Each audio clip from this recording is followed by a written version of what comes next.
ही number याद कर पा रहे हैं। हम्म। मेरा ज्योग्राफी ऑप्शनल था हम्म। और 67th में। तो सर हम्म। मेरा जो है ना, एक क्वेश्चन 50 नंबर के क्वेश्चन में मात्र 12 नंबर दिया सर, प्लेट टेक्टोनिक्स वाला। अच्छा। नहीं, ज्योग्राफी में थोड़ा मार्किंग कम किया था, प्लेट टेक्टोनिक्स में मार्किंग कम किया था। सर हम उसको काफी अच्छा लिखे थे, फिफ्टी नहीं परसेंट उसमें तक डिजर्व करते थे उस क्वेश्चन में।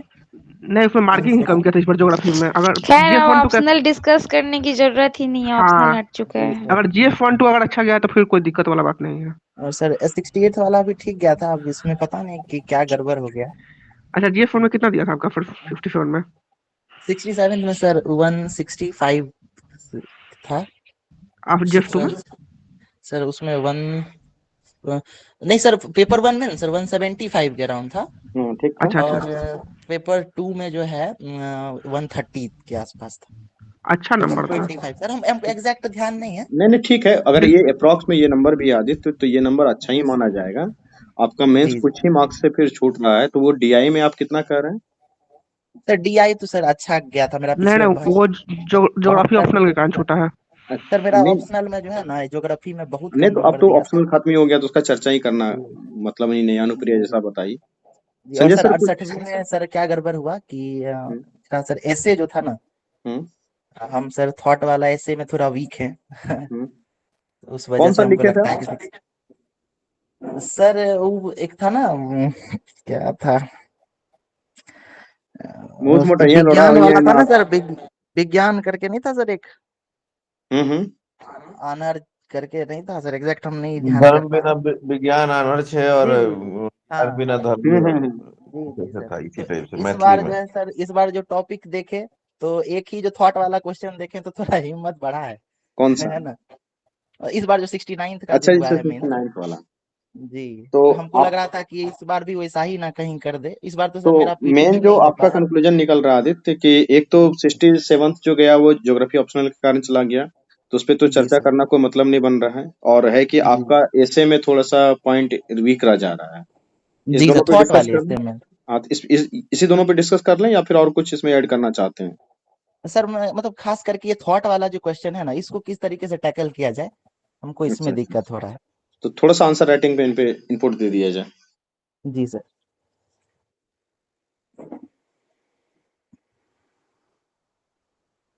संजय जी। सर थॉट वाला जो है वो एक्चुअली उसका कोई फिक्स डायमेंशन होता नहीं है। हम्म। जी और ऐसे जो मैंने जितना पढ़ा था, और मैंने उत्तराखंड पीसीएस भी दिया था, वहाँ ऐसे भी एक पेपर में होता है। और 68वीं भी मैंने दिया था, लेकिन मेरा 68वीं नहीं हुआ, मेरा भी नहीं हुआ है। जी सर। तो 68वीं नहीं हुआ तो मेरा डीआई की वजह से नहीं हुआ। मेरा डीआई में 52 मार्क्स है 72 में। अच्छा 68वीं अच्छा। में मुझे लगता है मेरा ऐसे बढ़िया गया होगा। अब पेपर आने के जी बाद पता चलेगा। जी थोड़ा सर। प्रैक्टिस करना पड़ेगा, वो एकदम से तो नहीं होगा। मैंने विकास सर का वो क्लास लिया हुआ था, जो कि रुपेश सर के पास उसका रिकॉर्डिंग भी उपलब्ध है। अपने जी सदस्यों को अगर सर चाहे तो उपलब्ध करा सकते हैं। हाँ, मिल सकता है वो वो। क्लास किया था, और उसको मैंने एक बार नहीं, मुझे लग रहा है कि 4 या 5 बार मैंने देखा है उसको। नोट्स अच्छा। बनाया है, उस काम किया है। और जब भी मैंने आंसर राइटिंग में, मतलब ऑफलाइन में या ऑनलाइन में, ज्यादातर ऑनलाइन ही आंसर राइटिंग करता हूँ, सबमिट करता हूँ। हम्म। जब भी ऐसे लिखा है तो मतलब फीडबैक बढ़िया रहा है। नंबर उन्होंने क्या दिया नहीं दिया वो बात की बात है, जी सर। फीडबैक ठीक रहा है ऐसे के ऊपर। तो मेरे ख्याल से उस हिसाब से, अपना शॉर्ट टाइम में तो डिस्कस करना मुश्किल है, हम्म। लेकिन उसके हिसाब से जो भी उसके डायमेंशन होते हैं, कब कौन क्या कहाँ कैसे क्यों, या फिर उसका आर्थिक सामाजिक राजनीतिक क्या क्या है, हो सकता है तो क्या हो सकता है, नहीं हो सकता है तो क्या नहीं हो सकता है, हो सकता है तो उसमें पॉजिटिव क्या है, निगेटिव क्या है, नहीं जी हो जी। सकता है तो उसका पॉजिटिव क्या है, निगेटिव क्या है। इस हिसाब से जब उसके अलग अलग डायमेंशन में ब्रेक करेंगे तो वो आपके लिए कंफर्टेबल रहेगा और वो ठीक जाएगा। बाकी मैं, बिल्कुल। नंबर आने दीजिए 8-10 दिन में, फिर मैं थोड़ा और बेहतर पोजीशन में रहूंगा हम्म। कि मैं एक्चुअली मैं कहाँ हूँ और मैं जो कर रहा हूँ वो कितना सही है। बिल्कुल जी बिल्कुल। जी। बाकी इसमें रुपेश सर कुछ ऐड ऑन करें। बिल्कुल अनुप्रिया, हो सकता है अगर कुछ तुम करना चाहो तो फिर तुम करेंगे। सर मेरे हिसाब से तो ऐसे में पहले जो भी चीजें हैं, जो टॉपिक है, पहले हम्म। वो कोशिश करेंगे खुद से अगर अटेम्प्ट करने की, तो फिर धीरे धीरे वो खुद ही अपनी चीजों को, कमियों को निकालते जाएंगे हम्म। और उनको पता चलते जाएगा कि क्या अच्छा है, तो ऐड ऑन खुद से होता जाएगा। पहले चीजें हैं कि आप किसी चीज के बारे में लिखें, सोचें, सोचना स्टार्ट करना बहुत जरूरी है। हम्म। बात तो सही है, अगर कहीं बेसिक से अटक रहे हैं तो ये प्रोसेस में जाना जरूरी है। डायमेंशन ये सब चीजें हाँ सबको पता होती है, लेकिन पहले है कि आप ब्रेन स्टॉर्मिंग करें मेरे हाँ, हिसाब से। मतलब हाँ मैं थोड़ा सा देसी लैंग्वेज में बोलूँ तो दिमाग को आवारा बनाए, कहाँ कहाँ आप सोच सकते हैं, हाँ क्या क्या सोच सकते हैं, और उसमें क्या जो भी क्या चीजें चीजें आ आप सकती है। आसपास देखते हैं, आपने कभी बचपन में पढ़ रखा है, कि उसको लिंक करें। मतलब बहुत व्यवहारिक चीजें जो आपने कर रखी है, उसको कैसे आप जोड़ें, मतलब सोचें आप बस। मेरे हिसाब से और बहुत जिस ज्यादा तरह से कविता वो और कोट चेन के ऊपर स्टार्ट हो ध्यान ना दें। जाएगा। हाँ, वो बहुत बात तो सारे सही बच्चे है। होते हैं, उनको लगता है कि कविता और कोट नहीं लिखेंगे, महान लोगों की बातें नहीं लिखेंगे तो शायद अच्छा नहीं होगा। ऐसा कुछ नहीं होता है। उस पे ज्यादा मतलब प्रेशर नहीं लें अपने अंदर। वो तो सेकेंडरी है, वो बाद में भी चिपकाया जा सकता है। हम्म। जी। उत्तम, कुछ बोलना चाहेंगे आप? नहीं, वही सोचना, ब्रेन स्टॉर्मिंग करना इसमें में ज्यादा जरूरी रहता है। देखिए, मतलब बिल्कुल हर सही। चीज को उससे जोड़ना चाहिए, मतलब हर चीज को उससे जोड़ दीजिए, हम्म, मतलब उससे जो जुड़ेगा उससे। ओके। वही है। उसके बाद ऐसे का नंबर आता है तो देखते हैं कितना नंबर दिए हैं। हाँ ये ऊपर पर बताएंगे फिर। फिर बताएंगे अभी कि अभी बता दिया और हमारा खुद ही नंबर नहीं है उसमें, तो फिर क्या मतलब। जी मैं भी सेम वही बात बोल रहा था, क्योंकि मेरा उत्तराखंड पीसीएस वाला भी अभी तक रिजल्ट आया नहीं। हाँ, अच्छा। देखते हैं मार्कशीट आएगा तो फिर बताएंगे अच्छा से और कितना नंबर और आया है। वैसे भी कंफर्म। बीपीएससी में सिर्फ मार्क्स के आधार पे किसी चीज को जस्टिफाई नहीं किया जा हाँ, सकता, अभी ये तक भी का ये जो भी भी कॉपी ये देखे बात हैं। भी एग्री करते हैं हाँ, ये हम भी सही आपसे। है। हाँ, और दूसरी बात देखिए ना कि संजय जी का 96 रैंक से 68वीं फेल कर गए, पास नहीं कर पाए, फाइनल सिलेक्शन नहीं हुआ, वो मेंस ही नहीं हुआ। ठीक है, मेंस में डीआई के कारण नहीं हो रहा है। ये ऑडिटर हैं बैंक में, कितने दिनों से ऑडिट करते होंगे हमको पता नहीं। जी इतना इनको एक्सपीरियंस और अनुभव है, और डीआई में मार्क्स नहीं आ रहे हैं। शालिनी कुमारी टॉपर, 96 मार्क्स है, वो अभी जो है कि प्लानिंग ऑफिसर हैं प्रेजेंट में। और उसके बाद आज बातचीत हुई है तो पता चल रहा है कि इंटरव्यू उनका उतना भी बेहतर नहीं गया है। ये आप उनसे बात करोगे शालिनी से तो इतनी डाइवर्स पर्सनालिटी और इतना नॉलेज सब लोग जानते हैं, संजय जी भी जानते हैं, उत्तम भी जानते हैं, हर लोग उनको जान रहे हैं।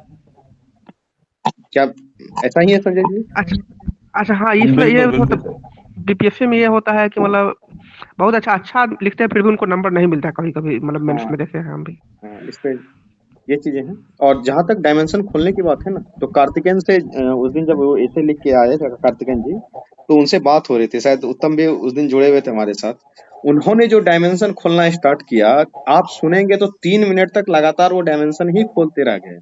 तो वो जो संजय जी बोले ना लैंग्वेज लैंग्वेज में कि दिमाग को एकदम खुले दिमाग आवारा की तरह सोचने दीजिए, तो जब तक वो नहीं आएगा, जैसे कि स्टार्ट करते हैं, नहीं किसी को कुछ समझ में आता है, जब मैं क्लास में पढ़ाता हूँ तो बच्चों को कहता हूँ यूपीएससी का सिलेबस ध्यान करो, पेपर 1 से चलना स्टार्ट करो। क्या है हिस्ट्री, है हिस्ट्री में एंशियंट में क्या है, मिडाइवल में क्या है, मॉडर्न में क्या है, ज्योग्राफिकल एंगल क्या है, सोसाइटी का एंगल कुछ है क्या, आर्ट एंड कल्चर का एंगल कुछ है क्या। उसके बाद फिर पॉलिटी में पॉलिटिकल कोई एंगल है क्या, गवर्नेंस का कोई एंगल है क्या, डिजास्टर मैनेजमेंट का कोई इशू आ सकता है क्या, इंटरनेशनल रिलेशन का कुछ आ सकता है क्या, इंटरनल सिक्योरिटी का आ सकता है, इकोनॉमिक्स का कुछ घुसा सकते हैं उसमें क्या, फिर साइंस एंड टेक्नोलॉजी का कुछ क्षेत्र है क्या, फिर धर्म के ऊपर सोचना स्टार्ट कीजिए, फिर जो है कि आपको समाज के ऊपर सोचना स्टार्ट कीजिए। तो इस तरीके से, ये तो कुछ छोटे एंगल में बता रहा हूँ, इस तरीके से सैकड़ों एंगल सैकड़ों तरीके से ऐसे को सोचिए, ऐसे सोचना ही है और कुछ नहीं है। इथिकल इशू हो सकता है क्या, सोशल इशू हो सकता है क्या, पॉलिटिकल डायमेंशन निकल सकता है क्या, गवर्नेंस का निकल सकता है, कुछ उदाहरण उसमें हो सकते हैं क्या, कुछ कविता उसमें हो सकता है क्या, कुछ एनेक्डोट कुछ किस्से बनाने के लिए आते हैं क्या। ऐसे लिखने का एक बेस्ट तरीका है एनेक्डोटल वे। एनेक्डोटल वे मतलब होता है कि किसी कहानी में ऐसे को पिरो देना, जैसे कि शीला है, वो एक गरीब लड़की है, वो दिल्ली की झुग्गी झोपड़ी में रहती है, उसको जो है कि सवेरे 5 किलोमीटर जो है कि दूर जा करके सारा काम करना पड़ता है। उसके पिताजी भी दिहाड़ी मजदूर करते हैं, माता जी भी घर में रहती है तो घर में पोछा झाड़ू का काम करती है। फिर शीला पढ़ने जाना चाहती है तो दिल्ली के एक सरकारी स्कूल जिसमें कि वो पढ़ने जाती है, वहां से फिर वो मेट्रो से जाती है शाम में, वहां से दूध लेकर के आती है। तो आप समझ रहे हैं कि एक छोटे से कहानी में कितना एंगल खींचा जा रहा है। अब देखिए कि वो गरीब है, दिहाड़ी मजदूर की बेटी है, सरकारी स्कूल में पढ़ने के लिए जाती है, बीमार पड़ेगी तो सरकारी हॉस्पिटल के भरोसे है, पब्लिक डिस्ट्रीब्यूशन सिस्टम, पब्लिक का जो हेल्थ वेलफेयर इंफ्रास्ट्रक्चर सिस्टम है या पब्लिक का ट्रांसपोर्टेशन सिस्टम है, वो हमें ऐसा बनाना पड़ेगा कि एक गरीब से गरीब बच्चे भी उस पर सफर कर सके, गरीब लोग भी उस पर जी सके, आश्रित हो सके। मेरा ऐसे ये कहना चाह रहा है।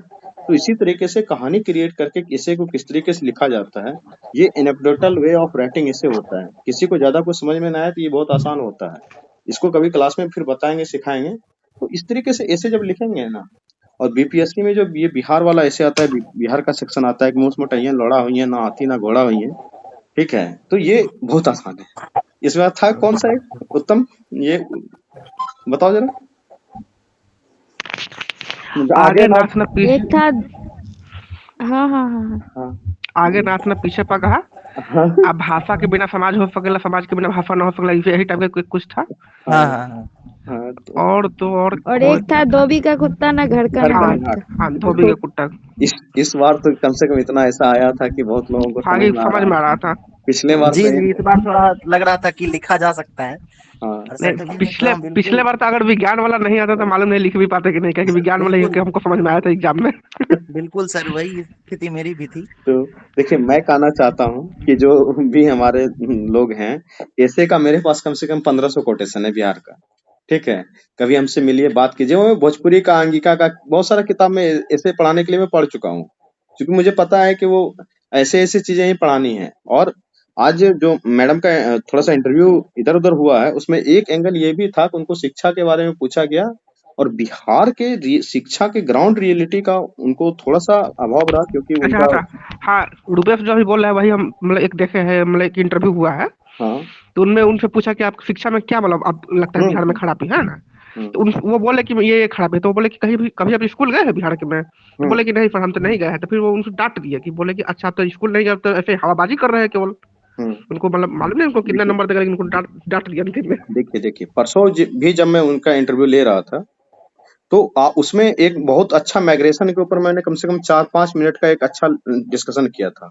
उसको मैंने यूट्यूब चैनल पे वकायदे डाल दिया था कि माइग्रेशन के ऊपर आपसे कोई पूछे, क्योंकि बिहार की ग्राउंड रियलिटी आपको नहीं पता है।